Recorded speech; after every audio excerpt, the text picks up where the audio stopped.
کہ عالمی طاقتیں افغان طالبان کے آگے گھٹنے ٹیکنے پہ مجبور ہو گئی، کیا یعنی وہ بے بس ہو گئے ہیں یا وہ اپنی شکست کا ایک طرح سے وہ اعلان کر رہے ہیں؟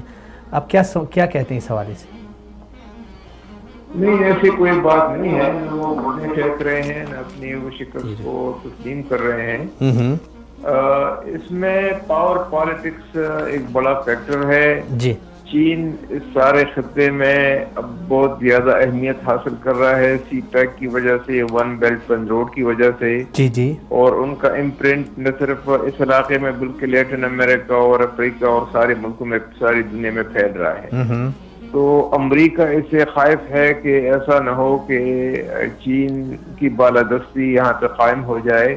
حالانکہ وہ سمجھتے ہیں کہ کام تو انہوں نے کیا، قربانی انہوں نے دی، اتنے ڈالر گنوائے۔ روس یہ سمجھتا ہے کہ اگر افغانستان میں کوئی اسٹیبل حکومت نہیں آتی تو داعش کا جو فتنہ ہے وہ سرحدوں کو عبور کر کے چچنیا تک اور روس تک چلا جائے گا، جو روس کے لیے ایک مستقل خطرہ ہے۔ کچھ حد تک یہ خطرہ چین میں محسوس کرتا ہے، اس لیے چین اور روس دونوں نے طالبان کے ساتھ تعلقات بنا لیے ہیں، کیونکہ وہ یہ سمجھتے ہیں کہ جس حکومت میں طالبان نہیں ہوں گے وہ حکومت کمزور رہے گی، ڈی اسٹیبلائز رہے گی اور داعش کو تقویت ملتی رہے گی۔ امریکہ یہ سمجھتا ہے کہ جنگ تو انہوں نے 16-17 سال کی، لیکن اس کا کوئی نتیجہ نہیں آیا۔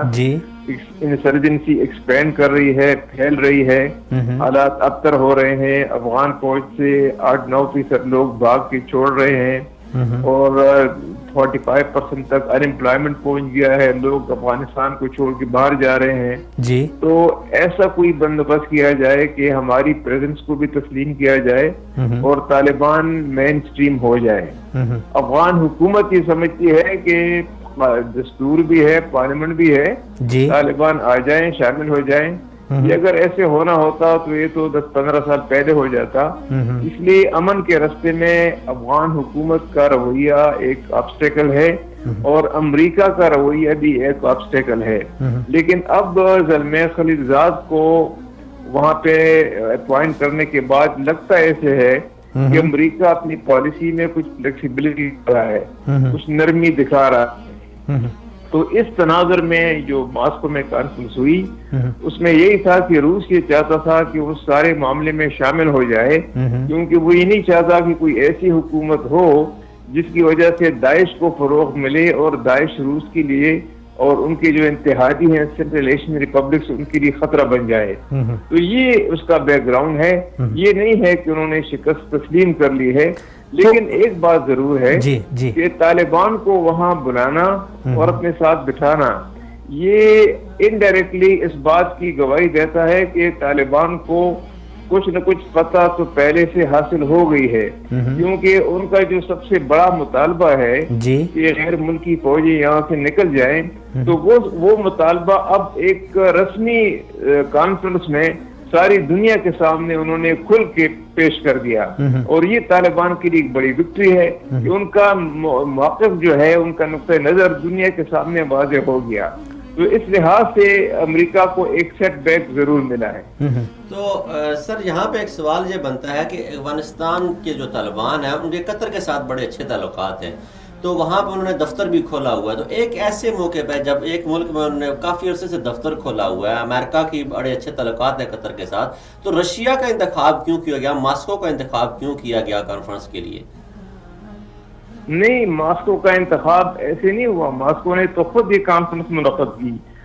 ماسکو تو کافی وقت سے یہ کوشش کر رہا تھا کہ یہ کانفرنس ہو جائے۔ 3 مہینے پہلے یہ کانفرنس ہونا تھی، ستمبر کی شروع میں ہونا تھی، لیکن اس وقت اشرف غنی نے بالکل انکار کر دیا۔ بعد میں ان کو قائل کر دیا گیا کہ اگر آپ نہیں آتے تو اپنا کوئی ڈیلیگیشن بھیج دیں۔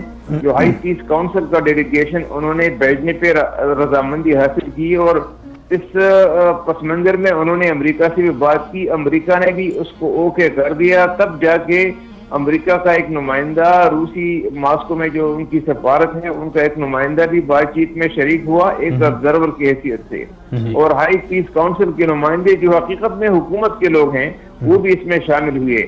تو یہ روس نے خود یہ انیشیٹو لیا تھا. جیسے میں نے عرض کیا کہ ان کے اپنے مفادات ہیں اس خطے میں، امن کے حوالے سے، افغانستان میں اسٹیبلٹی کے حوالے سے، داعش کے حوالے سے، اور جو اوپیم ہے جو کہ تقریباً دنیا میں 1 لاکھ لوگ ہیروئن سے مر جاتے ہیں سالانہ، اس میں 40,000 روس میں ہوتے ہیں. تو روس کو یہ بھی خطرہ ہے کہ اگر افغانستان میں اسٹیبلٹی نہیں آتی تو یہ خطرہ روز بروز بڑھتا جائے گا.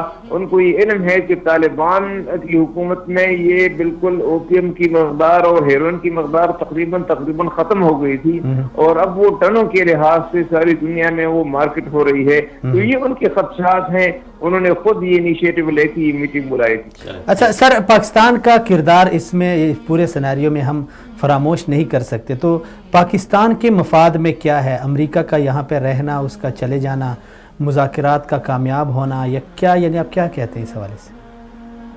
پاکستان کا کردار اس میں مایوس کن رہا ہے. پاکستان کے پاس نہ کوئی ویژن ہے، نہ کوئی روڈ میپ ہے، نہ کوئی فارمولا ہے.